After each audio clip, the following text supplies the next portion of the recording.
नैब तरमीम का लदम करार देने के खिलाफ अपीलों पर आज समाअत होगी। चीफ जस्टिस काजी फाजीसा की सरबराही में 5 रुकनी बेंच समाअत करेगा।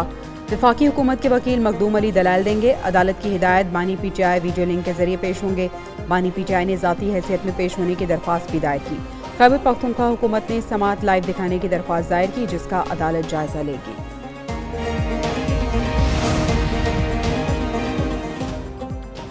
नैब के मुल्जिम का रिमांड 14 दिन से बढ़ाकर 40 दिन कर दिया गया। कायम मकाम सदर यूसुफ रजा गिलानी की मंजूरी के बाद नैब ऑर्डिनेंस का गजट नोटिफिकेशन जारी। गजट नोटिफिकेशन वजारत कानून और इंसाफ की जानिब से जारी किया गया। नैब ऑर्डिनेंस के तहत नैब अफसर की जानिब से बदनीयती पर मुश्तमिल नैब रेफरेंस बनाने पर सजा 5 साल से कम करके 2 साल कर दी गई। Things are very difficult and very dangerous as well, क्योंकि मुझे तो लग रहा है, मेरा एनालिसिस ये है कि ये बैन की तरफ पार्टी ना चली जाए। सियासतदानों की वीडियोस और फाइलें आ चुकी, अब किसी और की बारी आने वाली है। सबकी विकटें गिरने वाली हैं। सेनेटर फैसल वावडा की programme red zone files with Fahad Hussain में बातचीत बोले, वीडियो के रद्द-ए-अमल में बहुत बड़ा तूफान आने को तैयार। तूफान से पहले वाली खामोशी है, अंदर खाते बहुत कुछ चल रहा है। पीटीआई के हालिया बयानिए के बाद सूरत हाल खतरनाक हो गई। लग रहा है पार्टी पाबंदी की तरफ न चली जाए। पीटीआई के मजीद टुकड़े होने वाले हैं। बानी पीटीआई की जल्द रिहाई नजर नहीं आ रही। तोशा खाना के ऊपर एक और मुकदमा, जो कि आई थिंक चौथा मुकदमा होगा, कितना चौथा मुकदमा जो है वो बनाने की तैयारियां हैं। खान साहब को जो है वो जेल में और वक्त जो है वो गुजारना पड़ेगा। लगता है बानी पीटीआई को मजीद वक्त जेल में गुजारना होगा। तोशा खाना में चौथा मुकदमा बनाने की तैयारी जारी है। तहरीक इंसाफ के तर्जुमान रऊफ हसन की न्यूज कॉन्फ्रेंस, बोले खावर मानिका घटिया आदमी है। बानी तहरीक इंसाफ से मुतल्लिक गंदी जुबान इस्तेमाल की। दबाव के बायस इद्दत केस नए सिरे से दूसरे जज के पास चलाया गया। इदारों की कोशिश है कि बानी पीटीआई जेल से बाहर ना आए। शाह महमूद कुरैशी भी साइफर केस में अगर आजाद हुए तो भी बाहर नहीं आ सकेंगे। मलिक रियाज को दबाव के बायस मुल्क छोड़ना पड़ा।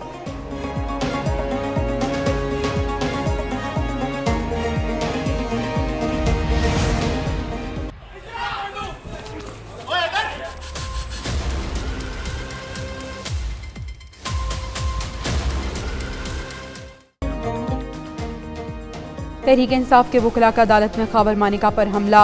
सेशन कोर्ट इस्लामाबाद में खावर मानिका पर बूतनी और थप्पड़ मारे। दौरान समाअत खावर मानिका बयान देते हुए आबदीदा। बानी पीटीआई को बद्दुआएं दी। पीटीआई के वकला की मुदाखलत पर तल कलामी हो गई। जज शाहरुख अर्जुमन के चैम्बर में जाने के बाद वकला ने हंगामा आराई की, शेम शेम के नारे लगाए।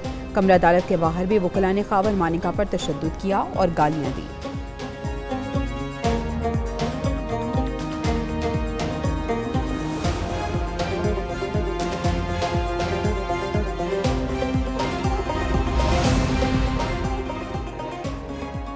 खावर मानिका का अपने ऊपर होने वाले हमले पर तहरीक इंसाफ के खिलाफ कानूनी कार्रवाई का ऐलान। अदालत में कोई नामुनासिब बात नहीं की, सिर्फ अपने जज्बात का इजहार किया। खावर मानिका की प्रोग्राम एक पाकिस्तान में वजाहत, बोले बानी पीटीआई और बुशरा बीबी ने गैर शरई निकाह करके मेरे बच्चों और कौम के साथ धोखा किया।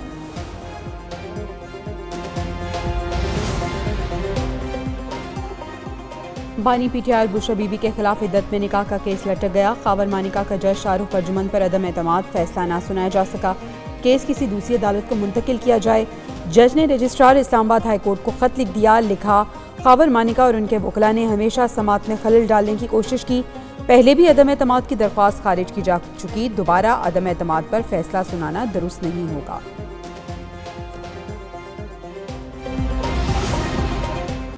कोर्ट में एक मर्तबा हुआ था, कंप्लेनेंट खावर मानिका खुद आया, उसने बड़ी गैर अखलाकी गुफ्तगू कोर्ट के अंदर की है। जिस मुल्क में रूल ऑफ लॉ, आइन और कानून की बालादस्ती नहीं होगी, वो मुल्क, मैं वाज़ेह तौर पे कह सकता हूँ, वहाँ पे बदकिस्मती के साथ तरक्की नहीं होगी।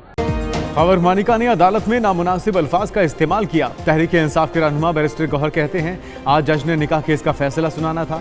बहस मुकम्मल हो चुकी थी। फैसला बानी पीटीआई के हक में आना था। उमर अयूब बोले, अदालत में गुफ्तगू पर तहम्मुल का मुजाहरा किया। हुकूक के लिए लड़ते रहेंगे। जजिस को जुर्रत का मुजाहरा करना चाहिए। शिबली फराज ने कहा, सियासी मुकदमात में ताखिरी हरबे इस्तेमाल किए जा रहे हैं। अली मोहम्मद खान बोले, बानी पीटीआई जल्द जेल से बाहर आएंगे।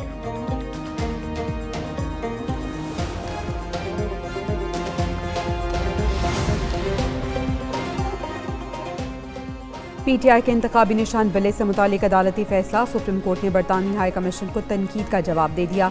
चीफ जस्टिस काजी फैज़ ईसा की हिदायत पर रजिस्ट्रार ने खत लिखा, कहा एक जमात ने इंट्रा पार्टी इंतखाबात नहीं कराए। अदालती फैसले के हवाले से बिला जवाब तनकीद की गई। माजी की गैर जमहूरी गलतियों पर कायम रहना मौजूदा और आने वाली नस्लों के लिए ठीक नहीं। सुप्रीम कोर्ट ने अपनी गलतियों का अजाला किया, बरतानिया भी अपनी गलतियों का अजाला करे।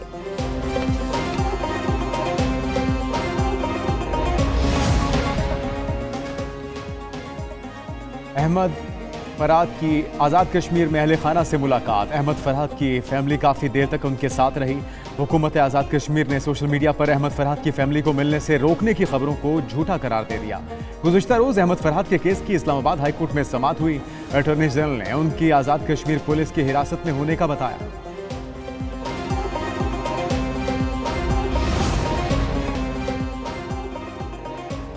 मुस्लिम लीग नून की सदर नवाज शरीफ की ज़ेर सदारत 4 घंटे तवील इजलास। वज़ीर आज़म शहबाज शरीफ, वज़ीर आला मरियम नवाज और वज़रा भी शरीक हुए। नवाज शरीफ ने महंगाई में कमी पर पंजाब और वफाकी हुकूमत को सराहा। कहा अशियाए खुरनोश की कीमतों में कमी के समरात आवाम तक पहुँचाए जाएं। कीमतों में कमी के लिए सब्सिडी बरकरार रखी जाए। पार्टी सदर की बजट में किसानों के लिए रिलीफ पैकेज रखने की हिदायत।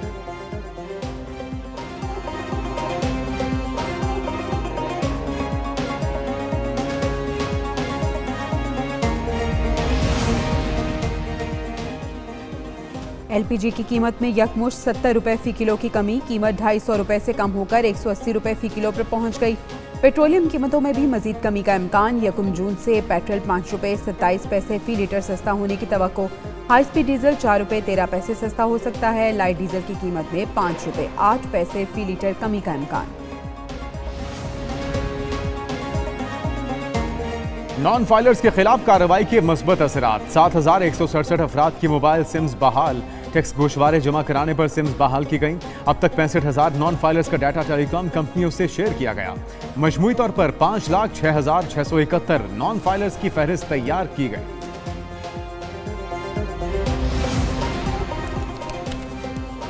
वज़ीर आला खैबर पख्तूनख्वा की ज़ेर सदारत रेवेन्यू अथॉरिटी के पॉलिसी बोर्ड का इजलास। आइंदा माली साल के दौरान 47 अरब रुपए रेवेन्यू इकट्ठा करने का हदफ मुकर्रर। रेवेन्यू अथॉरिटी के मुख्तलिफ मुजवज़ा रेगुलेशंस की मशरूत मंजूरी दे दी गई। अली अमीन गंडापुर की अथॉरिटी की इस्तेदाद कार बढ़ाने के लिए खाली असामियाँ पुर करने की हिदायत। उधर केपी हुकूमत ने मुलाजमों की तनख्वाहों में इजाफा वफाकी बजट से मशरूत कर दिया।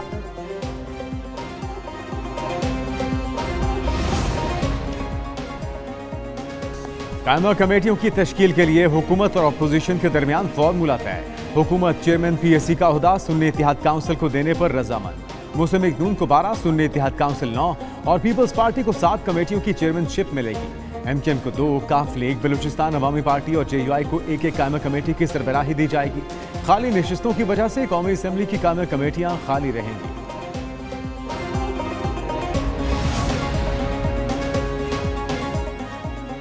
इलेक्शन कमीशन 6 जजेस को एक हफ्ते में इंतखाबी ट्रिब्यूनल मुकर्रर करे। Election commission chief justice Lahore high court के नामजद करदा जजेस के बतौर ट्रिब्यूनल तकर्रुर का पाबंद है। लाहौर हाई कोर्ट ने सलमान अकरम राजा की दरख्वास्त पर तहरीरी फैसला जारी कर दिया। ट्रिब्यूनल को केसेस मार्क करने से मुतालिक इलेक्शन कमीशन के इख्तियार का नोटिफिकेशन भी कलअदम करार दे दिया। 26 सफ़ात पर मुश्तमिल फैसला जस्टिस शाहिद करीम ने जारी किया।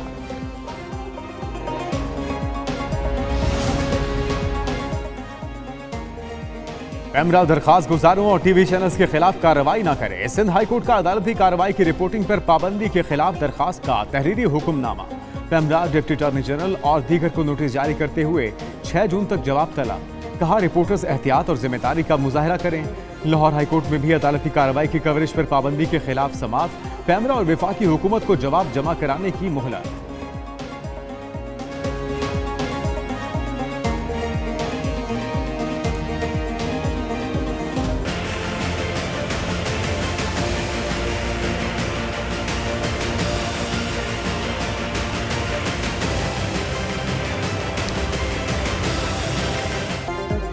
मुल्क के मैदानी इलाके बदस्तूर शदीद गर्मी की लपेट में। दादू में ज्यादा से ज्यादा दर्जा हरारत 51 डिग्री रिकॉर्ड। मोहिंजोदड़ो और सिब्बी में 50, नवाबशाह, सखर और तुर्बत में 49 दर्जे रहा। हैदराबाद में 48, कराची में 42 डिग्री रिकॉर्ड। पंजाब में सबसे ज्यादा गर्मी लाहौर में 46 डिग्री रही।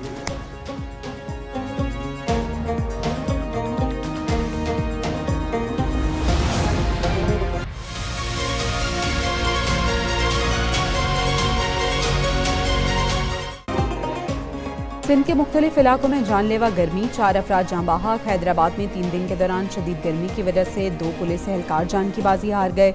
मकामी अदालत में तैनात एहलकार रिजवान शेख गर्मी के सबब इंतकाल कर गया। 2 रोज़ कबल ASI भी गर्मी से मुतासिर होकर चल बसा। जामशोरों में गर्मी की शिद्दत से 2 भाई चल बसे। 10 साला राशिद गबूल और 12 साला अली शेर गबूल घर के बाहर खेल रहे थे। गर्मी की शिद्दत से बेहोश हो गए। दोनों अस्पताल मुंतकिल करने के दौरान दम तोड़ गए।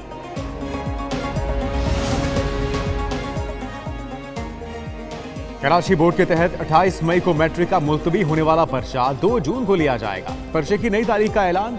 हुकाम के मुताबिक 1 जून से शुरू होने वाले इंटरमीडिएट के इम्तिहानात के मराकज़ में बैक वक्त मैट्रिक और इंटर के पेपर नहीं लिए जा सकते।